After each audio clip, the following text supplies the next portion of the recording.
Who among us in the Taylor Nation is ready to take their broken hearts and put them in a drawer? I know I am. Welcome to my channel, or welcome back to my channel. My name is Zach. I am the Swiftologist, and I'm coming back at you this week with an emergency midweek video. You know why?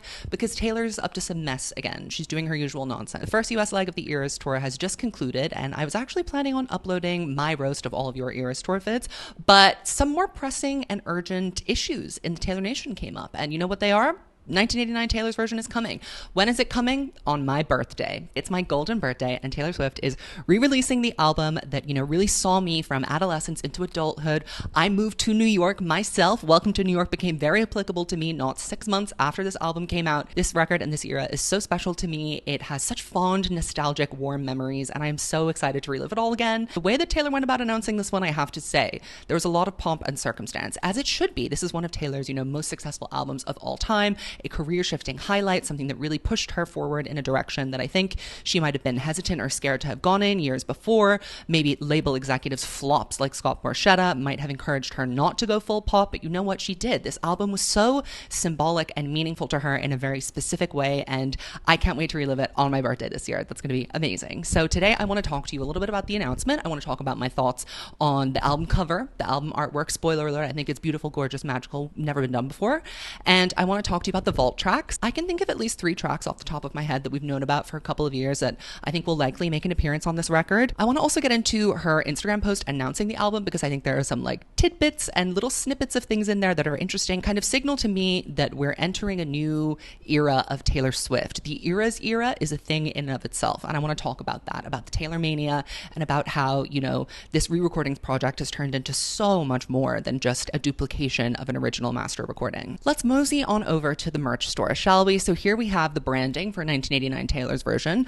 I have some comments on these fonts. I know that the original font that she did on the, standard edition of the packaging was her own handwriting, 1989, and her name written in her handwriting.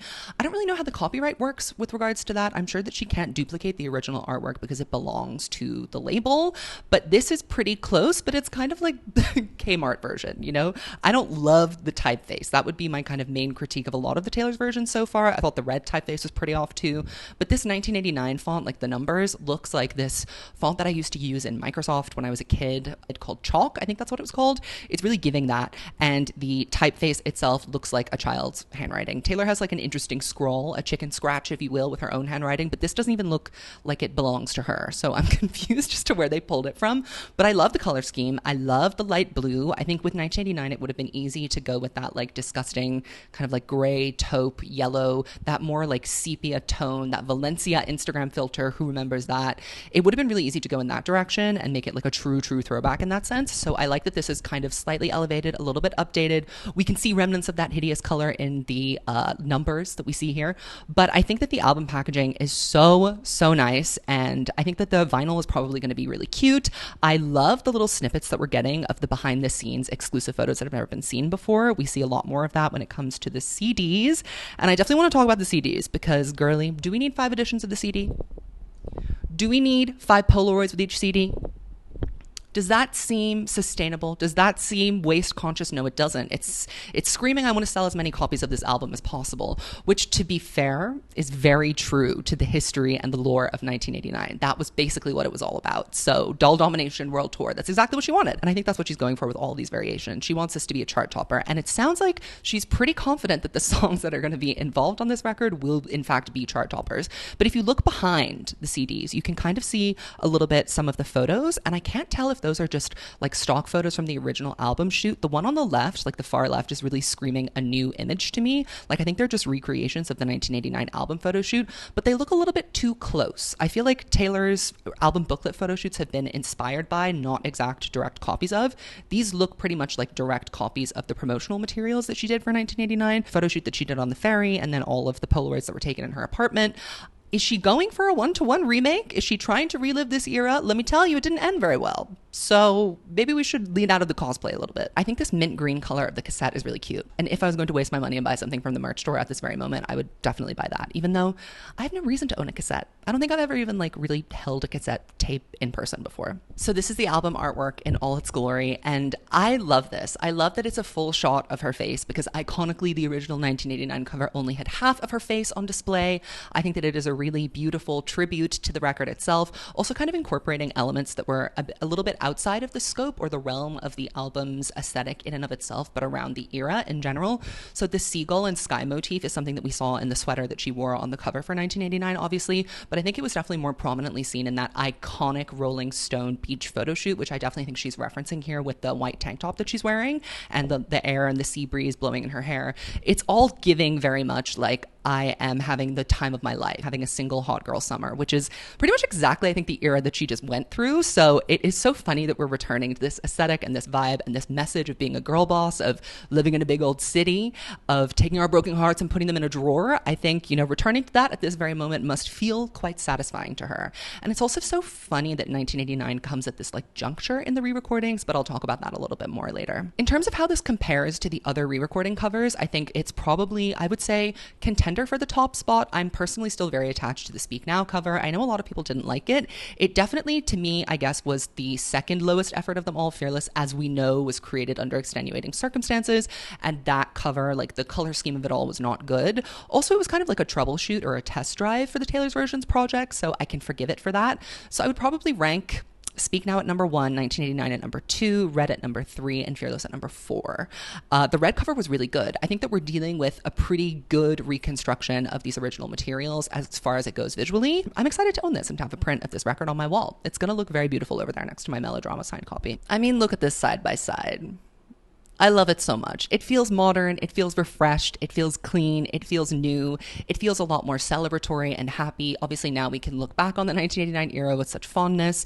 It was such a departure. I mean, it wasn't really, but like at the time, from a messaging perspective, from a branding point of view, it was this kind of huge, massive leap into the unknown. I really think that the new cover is very celebratory of that in its vibe and its energy. The original cover was actually extremely provocative when it came out at the time. Her entire face is not on full view. Her eyes aren't even on it. She's not smiling. She's got her classic red lip on. It was very perplexing album artwork. And I remember so clearly watching the 1989 live stream with Yahoo and seeing this cover and being like, oh my God, who is that? What is she doing? After hearing Shake It Off especially, I was like, where are we going with this? I want to spend a little bit of time talking about how interesting it is that 1989 is coming out at this juncture in the re-recordings. I think that we are pretty much solidly halfway through the project right now, and the success of the re-recordings has like only become more and more mammoth and all-encompassing as the Eras Tour has grown. And using the Eras Tour as like a branding and a marketing vehicle to launch or further continue this re-recordings process, obviously it began before the tour started, but to keep the momentum going, I think after Red was going to be a really big challenge for her, because as I've mentioned in videos before, it's not like every single vault is complete with like completely jaw-dropping amazing material. A lot of the songs, bar like All Too Well 10 literally, are songs that like didn't make it onto the album for one good reason or another, which is why it's very interesting to me that in Taylor's announcement of this record, she said that she was so excited for us to hear the 5 unreleased vault tracks, and she said that they were some of the best songs that she's ever done, and she can't believe that they didn't come out, and she said that this has made her more excited than any other re-recording, which is a huge statement to me because it feels like Red was, the unloved stepchild that finally got her moment in the sun, and I think that she put such tenderness and care into the rollout of that album, and she seemed so like touched and moved by the way that All Too Well 10 was received. It's kind of shocking to me that she can conceive of a reality in which there is a project that is more successful than that from this lineup of re-recordings. So I'm really going to take her word for it and, directly say that I think these vault tracks are going to be incredible, because I don't think she's ever, fully head-on addressed the quality of the vault tracks before. When we knew All Too Well 10 was coming, like there was so much lore behind it. Speak Now, she didn't really talk about the vaults. Fearless, I mean, I wouldn't have talked about them if I were her either. But to say so confidently that she can't believe that these songs didn't make it out into the world in the first place, I think is going to be an incredibly interesting thing. I think they're going to be upbeat bangers, each and every one of them. I think they're going to be bangs, number 1 hits.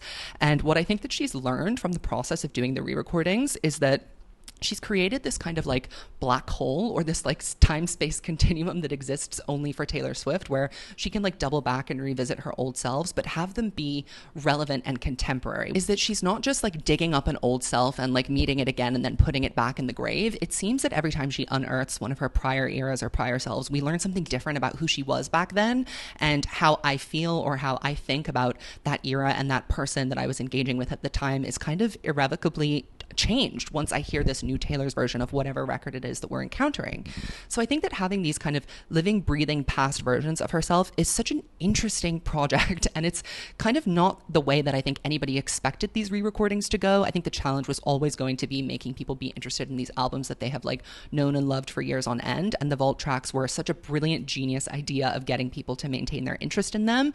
But it's really kind of interesting that we're excavating the halls of the Taylor Swift career and legacy while it's still going and while it's still building. This retrospective approach is something that usually happens when an artist kind of like reaches their maximum saturation or like surpasses their peak. And Taylor, it seems like, is reaching new heights each and every day. And I want to do a video about Taylor Mania and how the Eras Tour kind of revamped her entire career and made her into a pop music like icon that we've never seen the likes of before. I want to do a whole video about that, but I think that 1989 is going to be kind of the culmination of all of the effort and the very deliberate like planning and production she's put into making sure that these projects feel like a breath of fresh air while also kind of a discovery of the past. And I'm really scared for the vault tracks. I think they're going to be really good. I think that they're all going to be bangers, and what leads me to believe that all of these really great vault tracks are going to be bangers is that I think Taylor has seen the renewed success of her upbeat works. Post Folklore and Evermore, I think she was maybe considering, before she started the re-recording process, like doubling down on that very like indie alternative space. She was so comfortable there. We had the collaborations with Big Red Machine and The National kind of trickling out afterwards. She's not done with being a pop star, and I think she thought that she was, or rather she thought people were done with her being a pop star, which we can see very clearly in Miss Americana, where she's talking about how at 30 basically you expire as a pop star and she wants to go gracefully. She doesn't want to outstay her welcome. I think that having this like gust of wind behind her and realizing that people are still interested in her being like this big main pop girl has revitalized and put the wind in her sails. Cruel Summer having the resurgence that it's been having for the last summer or so is really kind of a great indicator of how the appetite for Taylor Swift content that is upbeat, fun, kind of a little bit more sexy, mysterious, risque, these big bangers, maximalist pop productions, is still very much there. I mean, a song like All of the Girls You Loved Before, which to me is like a D tier Taylor Swift pop song, that getting so well received when it came out, just kind of like accidentally coupled in with all of these other re-recordings, that being the highlight and becoming so like well performing on streaming, I think is such an interesting indicator that our appetite to make big vault moments happen goes beyond just All Too Well 10. Like there's definitely scope and possibility for the right song to become a new hit in and of itself. And the idea of having another like #1 hit or a big kind of song to add to Taylor Swift's discography, like a quintessential Taylor Swift song that everybody knows that becomes super popular, having that be something that's from the past or that was never meant to see the light of day is so breaking the space-time continuum. And I think that it's really interesting to see how this re-recordings project is continuing to kind of like snake eat itself and become something totally magnetic and something that I think is really going to change a lot of things about the ways in which artists interact with themselves and their fans and their discographies. I do wonder if Sweeter Than Fiction is going to be folded into this re-recording. I can't really imagine it fitting on Reputation. I Don't Want to Live Forever is also another possibility, but I would suspect more likely that's going to be reserved for Reputation. So these 5 vault tracks, what do we know about them? So our knowledge of what's in the vault becomes more and more sparse after Speak Now onwards, I would say, like Red in 1989. Although we did actually know quite a lot of the Red songs because they had kind of slow releases through other artists, or Taylor had mentioned them in interviews.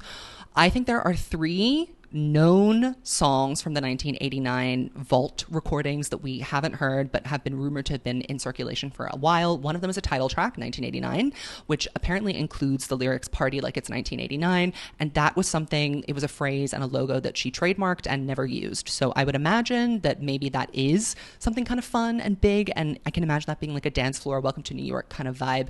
Come to my apartment with all my cool model friends and let's hang out and have a couple cocktails vibe. There's also another song that she co-wrote with Calvin Harris, and I believe also has vocals on it from Rihanna, and that song is called The Reason Why. And I think that's all going to depend on what If Calvin is a songwriter, I'm not really sure how the publishing argument would work, but I think that it is possible that this song, The Reason Why, could make it onto 1989. I think many of us would love to hear a fully fledged version of This Is What You Came For. Obviously, we had the demo leak quite a while ago, but I think that's also a contender to be on the vault tracks. But then again, that's a song we already know and we already love. And she said that the vault tracks are unreleased, unheard, never been done before. So maybe that won't be a vault track. And then finally, to my knowledge, the other vault track that we have yet to discover is called Keep Going.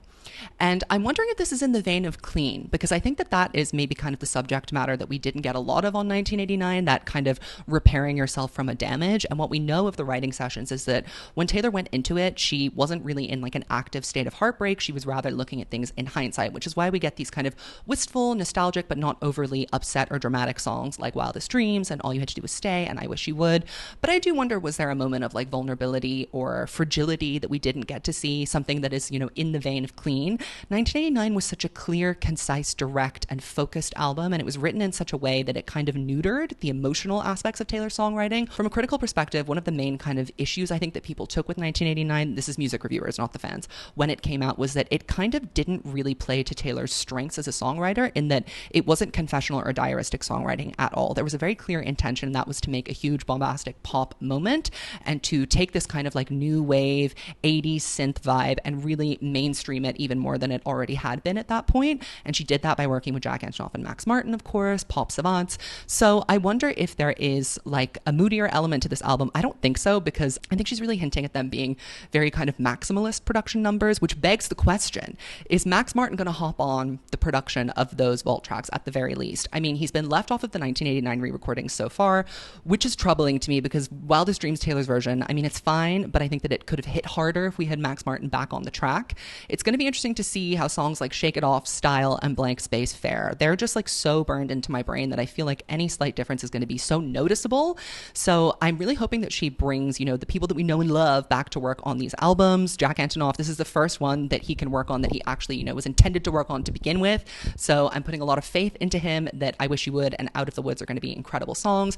I also know that Max Martin has like an executive production kind of deal where if he produces one song, he has to be credited as like an executive producer on the record. Like there's some sort of like ownership thing that he does that is a bit unique. And so because of that, I wonder if the songs that got left off of the original version of 1989 were Jack productions that did not have an element with Max Martin, or songs that like weren't really suitable for a Max Martin production element to begin with. And there was maybe some sort of like logistical reason for why they didn't make it to air in the first place. So that's something that I've been like pondering over in the 1 hour since this has been announced. Hi, interjecting a couple of hours later because I have a couple more things to discuss that I didn't make it through on my first original panic meltdown reaction to 1989 Taylor's version. The first thing I want to chat about is the length of the album. So I went through and actually read the fine print on the Taylor Swift store website of how many songs are going to be on the deluxe version of the CD. So it's 21 songs in total, meaning the 5 vault tracks, and the 16 songs on the deluxe edition of 1989, meaning that there is no Sweeter Than Fiction and there is no Bad Blood Kendrick Lamar remix, which is interesting to me,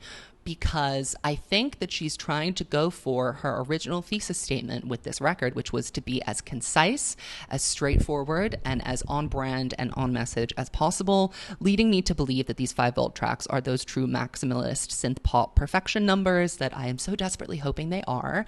And this also leads me straight into my next point, which is something that I just wanted to clarify, because I think this is a disinformation that I've been seeing spreading around for a long time, including by other Swifties on YouTube, which is that 150 songs were written for 1989. There is no credible source from Taylor herself that she actually said this. I think this is just a misconstrual that came from a couple of interviews that she gave during the 1989 era. In one interview, she said that even if she wrote hundreds of songs, she still would have whittled it down to 13 songs for 1989. And I think, you know, when you read between the lines, what she meant there is not that she actually did write hundreds of songs. Also, 150 is a very specific number. I don't know where we pulled that from. What she's meaning to stay there is that she's making a comparison to Red. Red was this like all over sprawling like sonic experiment. 1989 was an indirect opposition to that. It was a very specific sonic excursion, and she was not going to just like throw everything in the kitchen sink and see what worked. So that's more of a commentary on her decision making and her aesthetic preference rather than it is about the amount of songwriting she did for the record. And the second quote that I think that gets taken out of context that contributed to this was that she said that she had hundreds of voice memos for 1989. We know that she had like multiple voice memos for each song, like 4, 5, 6, 7, 8 voice memos for different parts of each song. There's like 3 different clean voice memos floating around out there. So what she she means, again, is not that there are 100 different songs, 100 separate voice memos of separate songs, just that the way that she went about creating this record was very much like wake up in the middle of the night, make a little voice note, bring it to the studio. So that does not really support the 150 song theory either. I am yet to be convinced that there is a strong evidence for that.